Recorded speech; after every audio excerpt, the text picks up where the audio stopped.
இந்த வீடியோக்கு லைக் பண்ணிக்கோங்க. வாங்க வீடியோக்குள்ள போலாம். இந்த வீடியோவில் என்ன பார்க்க போறோம்னா, union bank of India exam dates அவங்க அஃபிஷியலாகவே ரிலீஸ் பண்ணிட்டாங்க.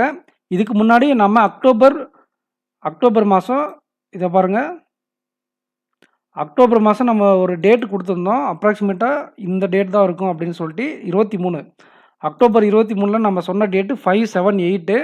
பட் இப்போ அஃபிஷியலாக 4 to 8 சொல்லியிருக்காங்க. இதில் என்ன பண்ணியிருக்காங்கன்னா 4 வந்து எக்ஸ்ட்ரா ஆட் பண்ணியிருக்காங்க, அவ்வளோதான். 6ல் எக்ஸாம் இருக்குமான்னு தெரில. நான் இதுக்கு முன்னாடி என்ன சொல்லியிருந்தேன், 3 நாள் எக்ஸாம் நடக்குன்னு சொல்லியிருந்தேன்.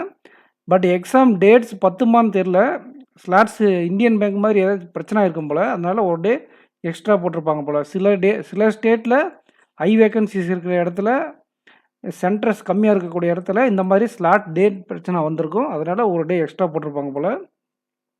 ஸோ உங்களுக்கு 4ஆம் தேதி 8ஆம் தேதி இல்லை, 4ஆம் தேதியிலேருந்து 8ஆம் தேதி வரையும் எக்ஸாம் நடக்குன்னு சொல்லியிருக்காங்க. வாங்க அஃபிஷியல் நோட்டிஃபிகேஷனே பார்த்துடலாம். இதுதான் ஃப்ரெண்ட்ஸ் அஃபிஷியல் நோட்டிஃபிகேஷனு.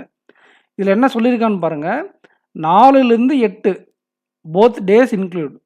இதுக்கு என்ன அர்த்தம்னா 4ஆம் தேதியிலேருந்து 8ஆம் தேதி வரையும் எக்ஸாம் நடக்கும். அதில் 4ஆம் தேதியும் நடக்கும், 8ஆம் தேதியும் நடக்கும்ன்றதுக்கோசரம் தான்.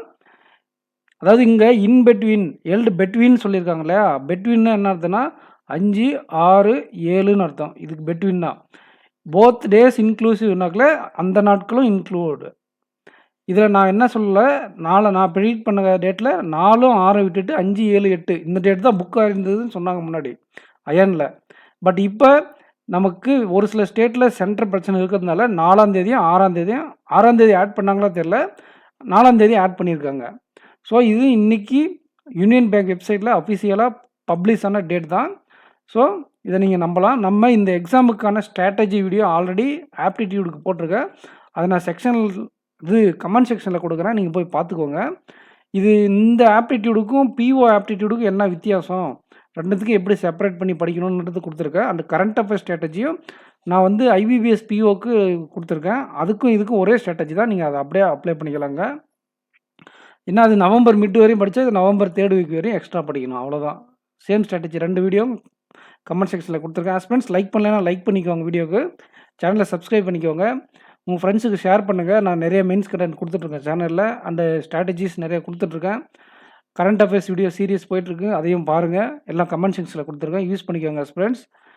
இந்த வீடியோக்கு லைக் பண்ணிக்கோங்க, சேனலை சப்ஸ்கிரைப் பண்ணலைன்னா சப்ஸ்கிரைப் பண்ணிக்கோங்க. இந்த எக்ஸாம் பற்றி details, complete details, comparison, strategies எல்லாம் நான் ஃபியூச்சரில் கொடுக்குறேன். ஸோ சேனலோட டச்சில் இருங்க. ஸோ தேங்க்யூ ஃப்ரெண்ட்ஸ், நெக்ஸ்ட் வீடியோவில் மீட் பண்ணலாம்.